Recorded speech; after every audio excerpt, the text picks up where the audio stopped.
bebenta namin customized rocks. Customized rocks and landscaping. Yan mga gagawin namin na this month of February. So pupush namin yung paggawa ng mga rocks na to. And landscaping, we will do some samplers there, landscaping.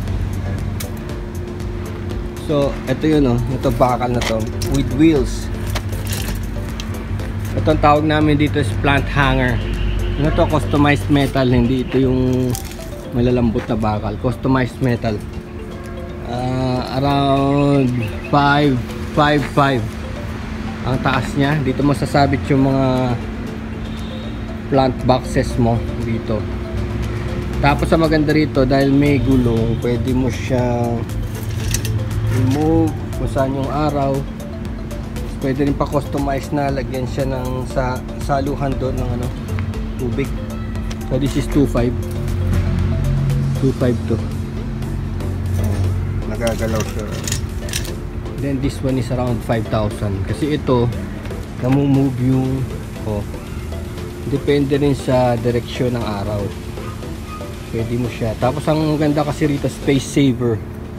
Nangyari dito, isang maliit na space lang, ang dami mo na mailalagay na halaman. Sa isang maliit na space lang.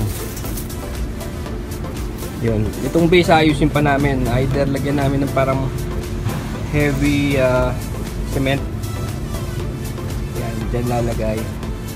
So ang layers nito is 1, 2, 3, 4. Yan, that's a sample. Tapos dito sa taas pwedeng lagyan ng ilaw. Pwedeng lagyan ng ilaw dyan, parang lamp.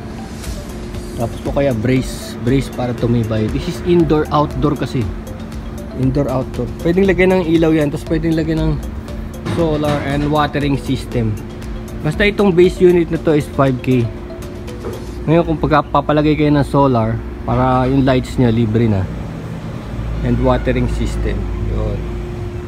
So that's different pakita ko sa inyo.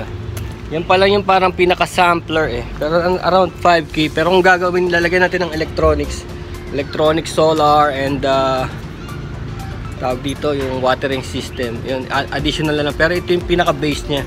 Matibay na tubular, custom made. Papakita sa inyo yung sinasabi kong small space, maraming halaman. Ayan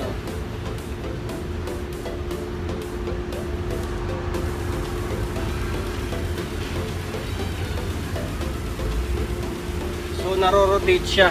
Nakikita niyo yung profile ng halaman. So para na rin kayong artist, no? Pina-form niyo yung halaman.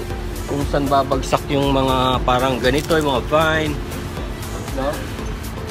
Pwede nyo yung gano'n, no? Tapos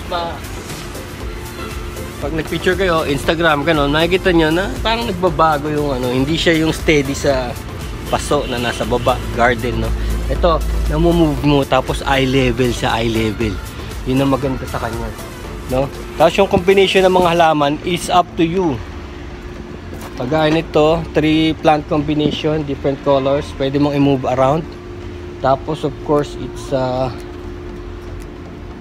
mataas ang level niya, di ba? Kita nyo, parang personalized, nasa mukha niya yung halaman. Unlike kung nasa baba, it's nasa baba, di ba? Kagaya ng common halaman, paso nasa baba. This one, So ang height nito, kita nyo, lampas, around 6 plus footer. So ayan, that's one. And then the next video will be that one, no? And all the electronics. Here is the bonsai plants galing sa ficus tree or rubber tree. Ayan, dito kami nagbo-bonsai. And of course the yucca plant, binibenta rin namin yung mga yucca. We have multi-branch yucca. Of course, we have the giant yucca. Okay.